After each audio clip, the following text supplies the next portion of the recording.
Hi ಎಲ್ಲರಿಗೂ ನಮಸ್ಕಾರ. Crazy ಕನಸು ಕುಕ್ಕಿಂಗ್ ಚಾನಲ್ಗೆ ಸ್ವಾಗತ. ಎಲ್ಲರೂ ಚೆನ್ನಾಗಿದ್ದೀರಾ ಅಂತ ಅಂದ್ಕೊಂಡಿದ್ದೀನಿ. ನಾನಿವತ್ತು ಆರೋಗ್ಯಕರವಾದ ರುಚಿಯಾದ ದಂಟಿ ಸೊಪ್ಪಿನ ತೊವ್ವೆ ಮಾಡ್ತಾಯಿದ್ದೀನಿ.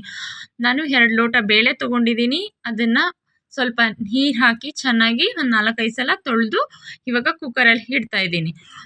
ನಾನು 2 ಲೋಟ ಬೇಳೆಗೆ 8 ಲೋಟ ನೀರು ಹಾಕ್ಕೊಂಡಿದ್ದೀನಿ. 1 ಲೋಟ ಬೇಳೆಗೆ 4 ಲೋಟ ನೀರು ಥರ ಹಾಕಿದ್ದೀನಿ. ಅದಕ್ಕೆ ಒಂದು ಚಿಟಿಕೆ ಅರಿಶಿನ ಹಾಕಿ ಸ್ವಲ್ಪ ಕುದಿ ಬರೋವರೆಗೆ ಕಾಯ್ದು ಅದ್ರ ಮೇಲೆ ಬರೋ ನೊರೆ ಎಲ್ಲ ತೆಗೆದು ಬಿಡಬೇಕು. ಆ ನೊರೆಯಲ್ಲಿ ಜಾಸ್ತಿ ಯೂರಿಕ್ ಆ್ಯಸಿಡ್ ಇರೋದ್ರಿಂದ ಗ್ಯಾಸ್ಟ್ರಿಕ್ ಆಗುತ್ತೆ. ಈಗ ನಾನು ಅದಕ್ಕೆ 4 ಒಣಮೆಣಸಿನ್ಕಾಯಿ 2 ಟೊಮೊಟೊ ಹೆಚ್ಚಿ ಹಾಕ್ಕೊಂಡಿದ್ದೀನಿ. ಈಗ ಲಿಡ್ ಕ್ಲೋಸ್ ಮಾಡಿ ಬೇಯೋದಕ್ಕೆ ಇಡ್ತೀನಿ. ನಾನಿವಾಗ ದಂಟು ಸೊಪ್ಪನ್ನ ಸಣ್ಣದಾಗಿ ಹೆಚ್ಚಿ ಎತ್ತಿಟ್ಕೊಳ್ತಾ ಇದ್ದೇನೆ. ಬನ್ನಿ, ಇವಾಗ ಬೇಳೆ ಬೆಂದಿದೆ ನೋಡಿ, ಈ ಥರ ಬೇಯಬೇಕು. ಚೆನ್ನಾಗಿ ಬೆಂದಿದೆ ಹದವಾಗಿ. ಅದನ್ನೇನು ಸ್ಮ್ಯಾಶ್ ಮಾಡಬೇಕಾಗಿ ಅಥವಾ ರುಬ್ಬಬೇಕಾಗಿ ಏನು ಬೇಕಾಗಲ್ಲ. ಇವಾಗ ನಾನು ಒಗ್ಗರಣೆಗೆ ಇಟ್ಟಿದ್ದೇನೆ. ಒಗ್ಗರಣೆಗೆ ನಾನು 3 ಸ್ಪೂನ್ ಎಣ್ಣೆ ಹಾಕ್ಕೊಂಡಿದ್ದೇನೆ. ಅದಕ್ಕೆ ಒಂದು ಅರ್ಧ ಸ್ಪೂನ್ ಸಾಸಿವೆ, ಕರಿಬೇವು ಸೊಪ್ಪು,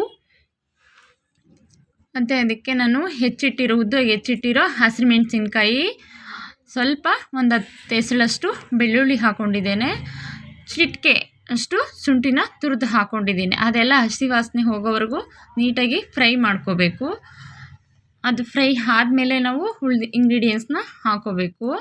ತುಂಬ ಚೆನ್ನಾಗಿರುತ್ತೆ, ರುಚಿಯಾಗಿರುತ್ತೆ. ಈಗ ನಾನು ಒಂದು ಚಿಟಿಕೆ ಅರಿಶಿನ ಹಾಕ್ಕೊಂಡೆ. ಒಂದು ಅರ್ಧ ಸ್ಪೂನು ಹಸಿರು ಮೆಣಸಿನ್ಕಾಯಿ ಹಾಕಿರೋದ್ರಿಂದ ನಾನು ಸ್ವಲ್ಪ ಚಿಲ್ಲಿ ಪೌಡರ್ ಸೇರಿಸಿದ್ದೀನಿ. ಅದಕ್ಕೆ ನಾನು ಒಂದು ಸಣ್ಣದಾಗಿ ಇರೋ 3 ಈರುಳ್ಳಿನ ಹೆಚ್ಚಿ ಹಾಕ್ಕೊಂಡಿದ್ದೇನೆ.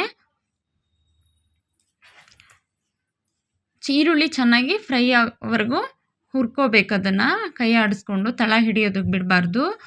ಇದಕ್ಕೆ ನಾನು ಸ್ವಲ್ಪ ಟೊಮೊಟೊ ಸೇರಿಸ್ಕೊಳ್ತೇನೆ. ತುಂಬ ಚೆನ್ನಾಗಿರುತ್ತೆ, ರುಚಿಯಾಗೂ ಇರುತ್ತೆ ಮತ್ತು ಬೇಗನೂ ಆಗುತ್ತೆ. ದಂಟಿನ ಸೊಪ್ಪಿಂದ ಹೀಗೂ ಮಾಡ್ಬೋದಾ ಅನಿಸುತ್ತೆ. ಇದು ಹೋಟೆಲ್ ಸ್ಟೈಲಲ್ಲಿರುತ್ತೆ.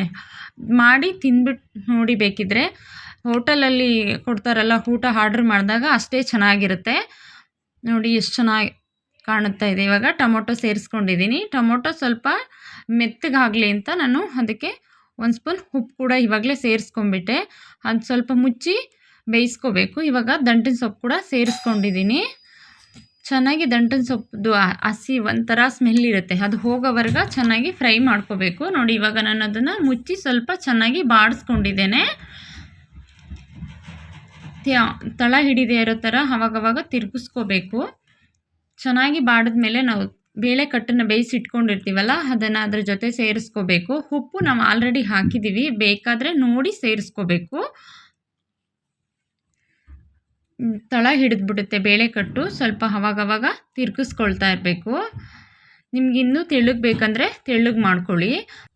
ದೋಸೆ, ಚಪಾತಿ ಯಾವುದಕ್ಕೆ ಬೇಕಾದರೂ ತಿನ್ಬೋದಾಗಿರೋದ್ರಿಂದ ಬೇಕಿದ್ರೆ ನೀವು ಇನ್ನೊಂದು ಗಟ್ಟಿಗೆ ಮಾಡ್ಕೋಬೋದು. ಸ್ವಲ್ಪ ಕೊತ್ತಂಬರಿ ಸೊಪ್ಪು ಹಾಕಿ ಅದನ್ನು ಮುಚ್ಚಿಬಿಟ್ರೆ ಲಿಡ್ಡು ಸ್ವಲ್ಪ ಹೊತ್ತು ಬಿಟ್ಟು ಸರ್ವ್ ಮಾಡಿದ್ರೆ ತುಂಬ ಚೆನ್ನಾಗಿರುತ್ತೆ. ನೋಡಿ, ನಾನಿವಾಗ ಸರ್ವ್ ಮಾಡ್ತಾ ಇದ್ದೀನಿ. ನೋಡಿ ಎಷ್ಟು ಚೆನ್ನಾಗಿದೆ. ಈ ವಿಡಿಯೋ ನಿಮ್ಗೆ ಇಷ್ಟ ಆಗಿದ್ದರೆ ಸಬ್ಸ್ಕ್ರೈಬ್ ಮಾಡಿ, ಲೈಕ್ ಮಾಡಿ, ಕಮೆಂಟ್ ಮಾಡಿ. Thank you for watching.